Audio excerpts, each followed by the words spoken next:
Have you ever wanted to build something as massive as this, but only using something as small as this? On our server, we built a massive perimeter. It was the first server project we had, and in order to do that, we only had to do this little machine right here. And it was relatively simple. It was a really good design. It worked in literally less than a day. And so I'm going to show you how to build this machine right now. Before we get started, I just want to say big, massive thank you for 1,000 subscribers. That is huge. I'm on my way to getting partnered with YouTube, getting my channel monetized and everything like that. I'm so excited for everything that's going on, but I just want to say thank you. This has been amazing so far, and to celebrate, I'm going to be making a video on how I make my thumbnails. They're not professional, they're not the best by any means, but I have had a couple people ask, so I streamed how I make my thumbnails. And then on top of that, I'm going to make videos. I'm going to cut them down into videos, into a video, and I'm going to upload that next Monday, I believe. Don't quote me on that. Optifine isn't out, so I can't really zoom in on my face, but don't quote me on any promises I make. But again, I just want to say a massive thank you to the community. You guys are absolutely fantastic and so supportive with this. So that's really all I want to say. If you want to join the Discord, there's a link in the description, as always, for my Discord. And make sure you subscribe and hit that bell so you get notified every time I upload a video. It really helps me out a lot. And I'll see you guys in the video. Alright, so first of all, we're going to be picking our location. You want to pick somewhere, it doesn't have to be flat necessarily, but you want to pick somewhere that has very minimal water. I recommend doing it in something like a desert if you're going to be doing this, or something along these lines where there's very little water on the surface. And if we were to pop into spectator mode here, you can see that if we go below, you can see all the lava and everything. I recommend you picking out an area that has minimal lava or minimal water. Caves are fine, caves aren't really a big deal, but just avoid liquids as much as you can. And if not, it's fine, you'll just have to go back and remove liquids in order to run it again. But liquids will protect blocks from blast damage from the TNT, so just keep that in mind when you're running this machine. Alright, so first what you're going to want to do is figure out all these little water spaces that you want to remove. You can easily do this with either sponges or blocks. I'm just going to use blocks for right now. So you go around this area that you want to clear, and you can just take blocks and fill things in like this. You can either use sand or just dirt blocks or whatever you really want to use. They can be blown up. It's really helpful just to have all this water removed beforehand so it's not protecting a ton of blocks, because as you'll see after we make the perimeter, a little bit of water can cause a huge setback. So we're going to make a relatively small perimeter. We're not going to go too big. This is just for demonstration. So I'm going to pick this little area right here, this nice little plains biome, and we're just going to blow it to shreds. I want to correct myself really quick. This machine from this starting point is going to be moving down and back this way, and it's going to be pulling the machine back this way. So if we have a redstone block here and a slime block here, the machine is going to be moving from right to left. So you see me in the video talking like it's going to go this way, but it's actually going to go towards the mountains, so that's 100% my fault. But you'll see it in the video. It'll be built the exact same way. Just know that it's going to be going from this point that direction. So if we're standing on this point right here, as we build it up, the TNT dupers are going to go down and back, and they're going to be moved to the left one block every single time. So they're going to be moving towards the mountains instead of away from the mountains. This, if you were looking at the perimeter, it would be your back right corner, and then it would be moving in this direction the whole time. So what you want to do is find your area. I'm going to start somewhere in here. I'll start right here because it's kind of flat. You want to find your highest block point. So if we see there's a tree right there, we can go ahead and easily take these down. Trees can be easily removed from the area. So if you just chop the tree down, you can remove the leaves. It's optional. Or you can leave them here and let them decay themselves. I'll just remove these for now, just so we can start building the machine. Since we're over here, I believe we're standing on the tallest block. We can go ahead and just take these down. I want to stay left of that mountain, so we don't have to worry about that. We're just going to pick this flat land right here, and we're going to go ahead and start building up our machine. So we're going to grab some marker blocks, diorite, because nobody uses diorite.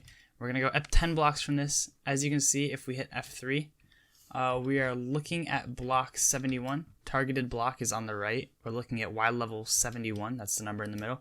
So we're going to go up to Y level 81. Now keep in mind, you want the TNT duper to be below 90, I believe. You want the TNT to drop below 90 blocks. That'll reach all the way down to bedrock, I believe. You want to keep it below 90. I like to have it around 85 or so, just to be sure, but it's really your choice. It's your call. So 90 is kind of like the top limit of where you'd put your TNT. Right now I'm putting it block 82, so that's definitely going to be safe. But we can go ahead and start building this up. If we're going to be going in that direction, facing east, then we're going to be placing a light stained glass here, a slime block here, and a light stained glass here, just like this. And you want to keep that in mind that it's going this direction from your highest point. You want to keep in mind that it's going this direction. I got really confused the first couple times I built it because I thought it was going that way or that way. Just keep in mind it's going this way because you're going to have your TNT somewhere about there and then your coil fan next to it, just like that. So we're going to go ahead and build the TNT dupers up right now. Then we'll build the machine all around it to help it move. So on the left side of the machine, it's relatively simple. We're going to put a coil fan here, a TNT here, and then we're going to put a slime block on top of it just like that, so that we can build our L shape. And then we're going to connect it just like that so that the slime connects with that. And then we can put a rail on top of it. And then we have our first TNT duper built. Now what we need to do is place a downwards facing observer. So if we just take it like that. I made a mistake. In order to make this machine work, you want to make sure that the observer is facing up just like that. So the butt's going to be pointing towards this piston. Obviously it has to power it. I'm going to cut this clip and put it right in front of where I said that, and then I'm going to chop that part out. So you'll see what I'm talking about when I mention this, but you want the face to be facing down watching the TNT, and you want the butt to be facing up powering this piston up here. I thought I said that in the video, but apparently I didn't. That's an important step. That's why my machine wasn't working just now, but I'm going to be running it and showing you guys how it works. And we have a sticky piston facing this way, and you'll see that our redstone block right here, if we just get one out really quick, you can see the redstone block is going to be our on and off switch. That'll connect to the entire machine so that when we have part of the machine here and turn the redstone block off, it'll pull this and then it'll send off the TNT dupers. It's a really cool mechanism. It's really interesting. I'll link the original video where he describes it and goes more in depth in the description. So then what you want to do is come out 2 blocks here just like this. And you want to place your piston facing backwards right there. And then you're going to place a slime block here and an observer with its butt pointing towards this guy. And then you're going to put 1, 2, 3, 4 slime blocks in the middle. And then you're going to put another slime block on the end and make an observer face this way. And then we're going to have a sticky piston facing backwards. Okay, now we're going to come off of here and do practically the same thing. So we're going to go down 2 blocks and make our L shape. And then we're going to put a rail on top of it just like this. And then we can come off to the left side and we'll place 2 blocks like that, except now we're going to be placing a sticky piston and an observer facing backwards just like this. If you need help, you can just place a block there and then place the observer facing backwards. And if you break it, it won't do anything. It'll just activate this piston, so you don't have to worry about that updating anything. And now we can go ahead and place our TNT here and our coral fan, and then we can grab another wall and place it just like that, and that's our second TNT duper. And then we just need to get 2 slime blocks right here and allow this sticky piston to grab it right there when the machine goes back and forth. So this little mechanism right here is going to be what's carrying these machines, and they're going to push them down and back. And now we have to get to some of the redstone that's going to be moving it left and right. Okay, for this part we're going to need a couple slime blocks right out here. So we're going to go out 2 blocks like that. You can place the redstone here just to start, just to keep the machine still. We're going to be going down like this, making an L shape as if we were doing a TNT duper, but we're not going to be putting one here. We're actually going to be putting an observer here and then placing it in backwards, so just like that. And then we need to have 2 pistons facing this direction. And so as this pulls these guys back, that observer is going to be powering these guys, and it's going to be pushing the minecart that's up here, and it's going to be pushing the slime block so that the whole TNT duper moves this way successfully without being broken. So this side is going to have an extra slime block right here, and it's going to have a sticky piston right here and an observer powering it. And so what this is going to do is it's going to push this segment this way. So we're going to have 1, 2, 3, 4, and then we're going to come off 2. And then we're going to copy the same thing over there. So we're just going to have an observer here facing backwards like that, so it powers these. And then we're going to have 2 pistons right here, regular pistons, not sticky pistons. And those are going to be pushing these back that direction. For this next section, we're going to be having a couple pistons. We're going to have 1 sticky piston facing this way that'll pull these slime blocks right here, and then a regular piston that'll be facing that way that's going to be pushing some things. And then what we're going to do is place an observer that's going to be powering this slime block, which will also be powering another regular piston just to add some delay on the loop, and then be pushing this machine in that direction. On this next segment, we're going to be having some sea lanterns here. You can put whatever block here you want. I'm just going to use sea lanterns because they're a good light source to have around the machine. So you need 4 of these sea lanterns, and then we're going to put a redstone block right here. And then we're going to put a regular piston. So if we go ahead and grab a regular piston, we're going to put it right here, which you see is going to get bud powered by this redstone block. And then what we can do is put 2 more sea lanterns just like that in front of this piston, which will be pushed by that piston. It's a regular piston, not a sticky piston. And then we're going to get slime blocks up here, and then a sea lantern up on top of that. And now we can take these slime blocks and connect it to the sea lantern right here, and we'll connect it to this piston. And so what that'll do when it pulls it is it'll loop it on a timed system. And so once it's done with its pass, it'll update it, and then it'll get moved over a couple blocks, and then it'll wait for the dupers to return. Okay, so now what we want to do is put the minecarts on this. If we were to do that now, as you know from probably past experience with TNT dupers, it will update this TNT automatically. It'll drop it and it won't dupe anymore. So what we actually want to do is we can use these pistons to our advantage, and we can show some functionality of it. We're going to place a slime block here, or really any block you want. Place the rail down with the minecart on top so that it doesn't power the TNT.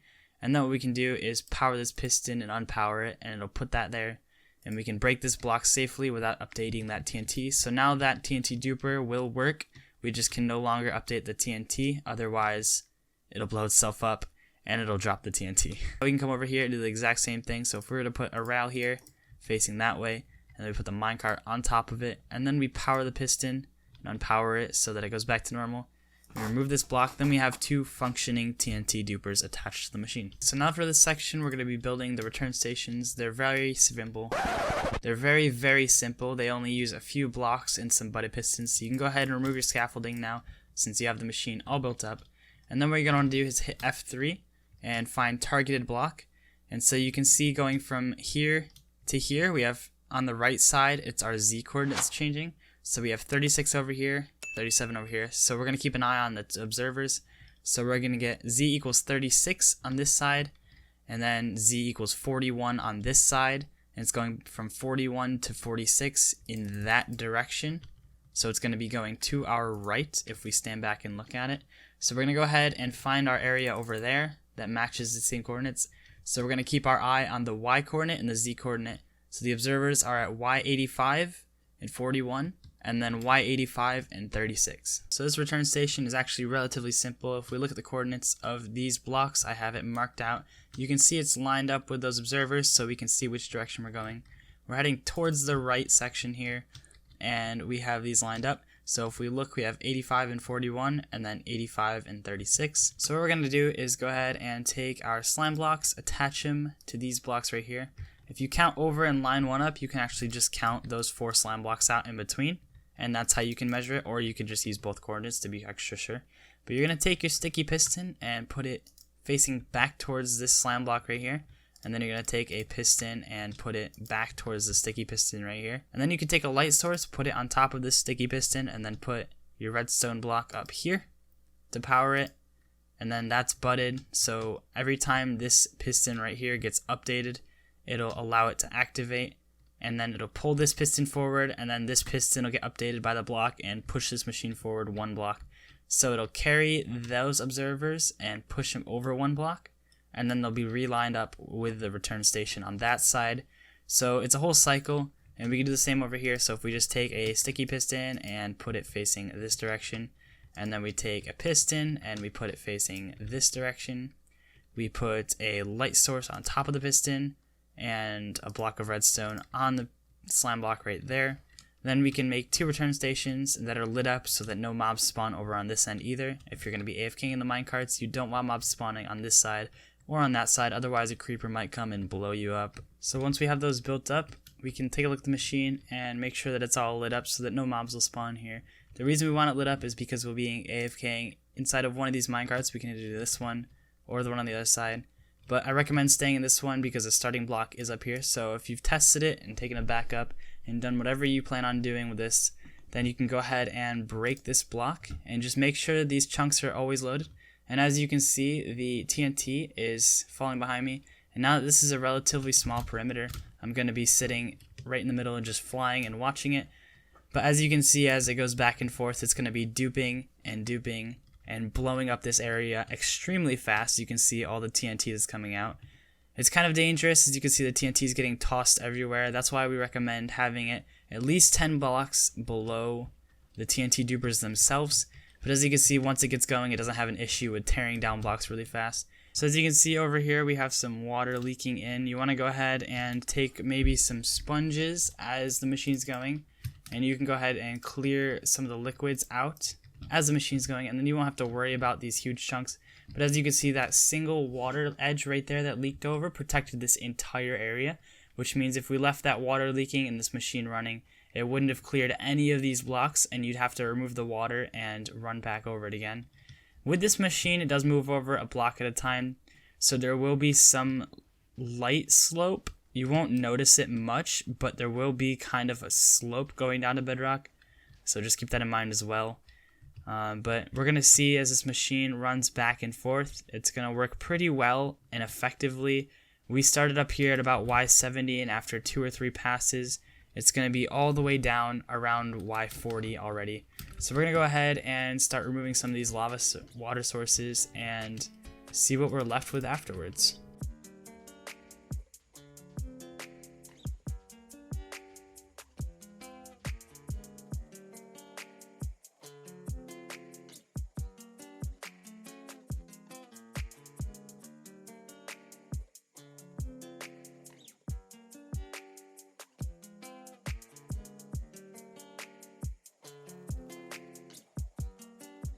There we have it. It's our first piece of bedrock right there. And so as you can see, we were kind of battling with water to start, and you can see all the damage. Hey, diamonds.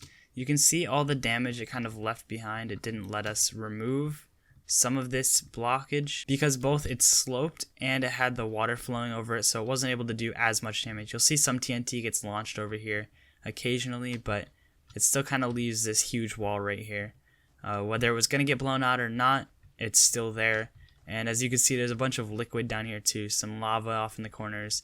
We got some caves that could have some water in it, so just keep that in mind when you're running this machine, that both you'll have water and lava to deal with, and that you'll be losing diamonds for sure if you're not mining them as you see them. So there we have it, ladies and gentlemen. You can see it was extremely simple to build this machine. It's literally 2 TNT dupers attached to a single flying machine. There's a mini return station over here, and it's just a loop of slime blocks, really. If you break it down, it's just a bar right here that pushes it this way, and then that sticky piston pulls it this way. I love breaking down machines like this and kind of figuring out how they work. And so this one was a really, really fun one to me because it was really simple, but at the same time it does such a big job. So I hope you guys enjoyed the video. I hope I helped some of you out there. If I did, be sure to leave a like if I helped you in any way, shape, or form, because that helps me out, and I'm happy when I can help you out. So let me know that I was helping you out by leaving a like and joining the Discord, and let me know what you use this for in the comments below. Let me know what kind of projects you have coming up. Maybe you wanted to build some kind of overpowered mob farm, or maybe you just want a big hole to build, like, I don't know, some kind of castle in and a moat around. So anyways, guys, with that said, I want to thank you guys so much for watching. If you like this video, be sure to hit that like button like I said already. And if you're new here, feel free to subscribe as always. But I want to thank you guys again so much for watching, and I'll see you in the next video. Peace.